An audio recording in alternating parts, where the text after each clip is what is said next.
Welcome into the In the Money podcast for KeenelandSelect.com. I'm Tom Leach. Jim Goodman taking the week off. So let's take a look at the stakes-laden card down at the fairgrounds for Saturday, December 21st. 3 stakes races, none of them graded, but there are actually 4 that we're going to take a look at. Starting with the 9th race, the Blushing Kady for fillies and mares going a mile and a 16th on the turf course. And I went to the 6 English Soul in here. This one improved a lot in the first start for Jack Sisterson, an up-and-coming young trainer, has a lot of Calumet horses, and that was a tough, great 3 race that she caught last time at Churchill Downs. I thought that was a good field. I like the switch to Brian Hernandez in the saddle as well down at the fairground. So English Soul, hoping we'll get a little bit of a price in here. Dream Passage for Brad Cox, going to be really hard to beat. I thought the 4 La Signari horse that has had some back class, has had some nice wins. Second start for Walsh, and showing some really good works off the layoff for the Walsh barn.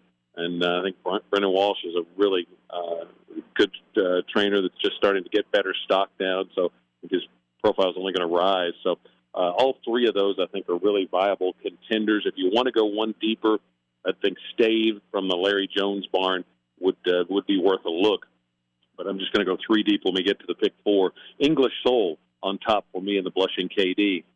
The 10th race is a turf sprint. They'll go 6 furlongs. These are 2-year-olds. And I went to the Brad Cox trainee here amongst. He goes to one of his go-to guys, Florent Giroux, in the saddle.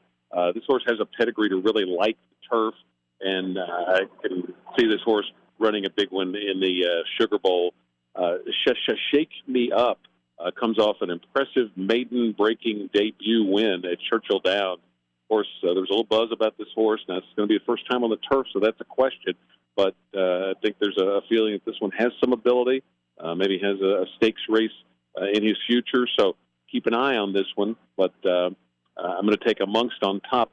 I'm going to use 2 other horses when we get to the pick 4, the 3 Ryan's Cat and the 2 Gold Street. This is kind of a crapshoot with 2-year-olds, and a lot of them haven't been on the turf yet, so I definitely want to spread a little bit in that race. The 11th is at a mile and a 16th on the turf. It's the Buddy DiLiberto Memorial, and I went to Parleur in here. This is a horse that I've always thought had more potential than he had tapped into. He's had moments. Look at the Wise Dan, grade 2 at Churchill back in mid-June. It's just a half length away from getting the money in that race.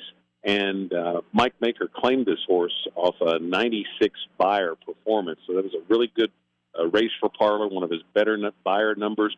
Maker claims him. He was with a really solid barn in Keeneland, but sometimes a new barn, new trainer will have the right formula. And I think Parleur might jump up. He had a sharp bullet work for Maker after the claim. So I'm going to take Parleur, hope to get a little bit of a price on there as well. I think the 2 Brad Cox trainees on the outside are major players in here. Dot Matrix is the one I like the best of the 2, but Factor This is a player also. And then Renaissance Frolic, who's stepping up in class a bit, but is in lifetime best form. So I think you could certainly take a look at that one. I'm going to leave him out of the pick 4 just to keep the ticket cost at a good level, but I think that was very dangerous also. 12th race is the Tenacious. They'll be on the dirt at a mile and 70 yards. And I took the 4 in here, Pioneer Spirit. I actually was thinking about playing this horse in the Clark Handicap, and then they ended up scratching him. Robertino Diodoro claimed this horse. The horse ran a 105 buyer last time. That was a big wake-up and a major move forward. And if that number's legit, then I think he's a major player in here, and I think it is.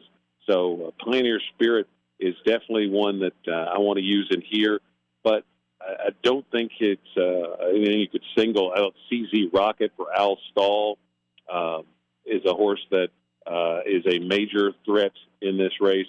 Just barely lost last time to Pioneer Spirit, so if you like Pioneer Spirit, you have to like CZ Rocket. And then the other one I'm going to use is Blended Citizen. First start for Brad Cox, and really showed marked improvement in that win at Churchill Downs. So I think that horse that was on the Derby Trail at one point could have a say in this as well. So there wasn't anybody I could single in the pick 4 sequence. So the The ticket I ended up playing is $54, and I trimmed a couple of horses off to keep it at an affordable level. I went 4, 6, 8 with 1, 2, 3, 4, with 5, 12, 13, with 2, 4, 6. $54 ticket for me in the late pick 4, all stakes races, none of them graded, but all stakes races. Really nice card down at the fairgrounds on Saturday. So best of luck, maybe racking up a little extra money for last-minute Christmas shopping. And if you can't get out to the track or for simulcasting, make sure you've got that Keeneland Select account funded. It'll be a nice card the day after Christmas at Santa Anita you might want to play. So make sure you put a little extra money in that Keeneland Select account because you'll be busy doing other things around the holidays, and you might see a good opportunity that you want to take advantage of. Best of luck with your wagers on the Saturday card at Fairgrounds or wherever you are playing, and we'll see you next week on the In the Money podcast for KeenelandSelect.com.